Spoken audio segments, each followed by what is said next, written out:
under $1,000. So you really don't need a lot of money to get started.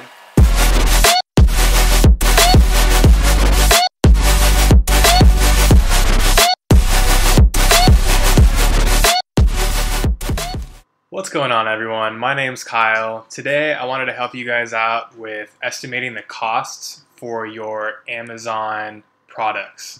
I know it's difficult going into it for your first product. You don't realize how much little things are going to cost. There's things that you don't even know that you have to pay for. So I'm going to go over it step by step, from distributor to Amazon fees to banking fees. All right. So this is my cost analysis that I made on a Google Docs sheet. And I'll post a link in the description for this Excel sheet if you want to use it. It's pretty basic, but I separate it into a couple different segments.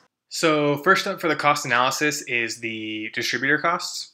So once you have your distributor all figured out and the products that you want, then you have to negotiate shipping options. I would always recommend doing door-to-door shipping, which means that it'll ship directly from their warehouse in usually China to the warehouse that Amazon has somewhere in wherever you're selling. So for me, the United States, the warehouse was in Texas. So per unit, I negotiated for 500 units, $650. Right. So for the total quantity, it's $650, but per unit, it comes out to be $1.30. Right. They also threw in free labeling, so I didn't have to pay for my company label on the box, as well as the barcodes that Amazon uses. So that was $0 for me. And then shipping cost total for the 500 was $178, which is what they quoted me. And per unit, it comes down to 36 cents. And then also for distributor costs, I included my banking fee through Wells Fargo. They charged me, I believe it was $20 to do a essentially wire transfer to them. And that was a one-time $20 fee. So total cost for the entire 500 units was $848, and then the total cost per unit came down to $1.70. So that's my total distributor costs. Then once it gets to Amazon, you have your Amazon fees, right? So the Amazon fees are taken out after you sell a unit. So for, let's say, all of these, actually, you will pay for them once you sell units. So this isn't coming out of your pocket right away.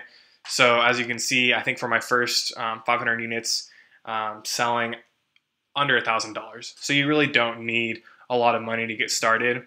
I mean, $850 is a lot, but it's not like thousands and thousands of dollars for getting your online store set up, right?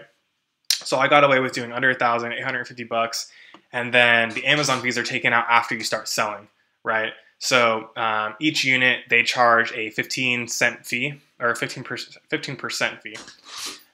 So per unit, my product sells at $10. So it was $1.50 per unit. And then for all 500 units, it comes down to $750. The fulfillment fee is determined by how big the product is. Generally, if it fits in a shoebox and is, I think it's not too heavy, then it's not too expensive. For me, it was $2.99, which for all 500 products is just about $1,500. And then there's no labeling fees through Amazon because I did that through my supplier. And then assuming that you don't order too many units, you're not paying for long-term storage fees, which hit you every 6 and 12 months. That your products are in the warehouses. So total Amazon cost per unit comes down to $449, and then total quantity for the 500 units, $2,200, right?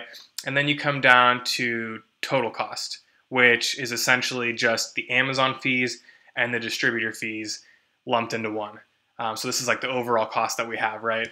So for the product, it was $1.70, like we said, per unit. and then the Amazon fees are $4.49, which comes down to the total cost of goods sold, $6.18. And then for total quantity, it came to $3,000.92. So that's how much you are paying to sell the 500 units on Amazon. Now, the profit is right beneath the total cost of goods sold, which ends up being $380 for this product, which is kind of low, or $1,900. So the profit is just the costs subtracted from the revenue that you get.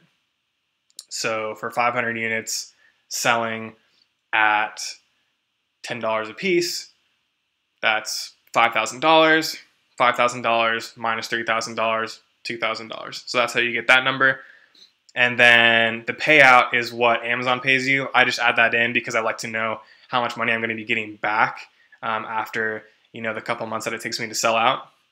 And so my payout from Amazon for these 500 units was $550 a unit, or $2,750, and then my total revenue, like I was talking about, $5,000. So this is all the costs. I skipped over PPC because it changes all the time. It depends on the product and how competitive it is. My product, I think I was spending about, on average, maybe $1 per unit I was selling, because mine was extremely competitive.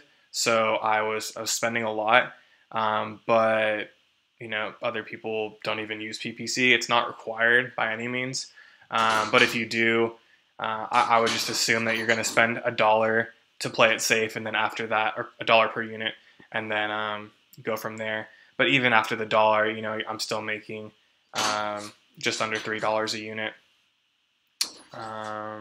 So there's still a decent profit there. And that's pretty much it. I'll have this, like I said, this document in the description, and then all you have to do is change out these numbers. So like the quantity, you can change it to, let's say you can only afford 300 units of whatever it is. Then all the other numbers will change, and then you can, adjust all these things, because I have equations locked in here. So that's it for today's video. Thanks for watching and sticking till the end. I'll have some more videos coming out about getting started on Amazon, as well as kind of little tips and tricks to help you navigate along the way of starting to sell. Thanks for watching.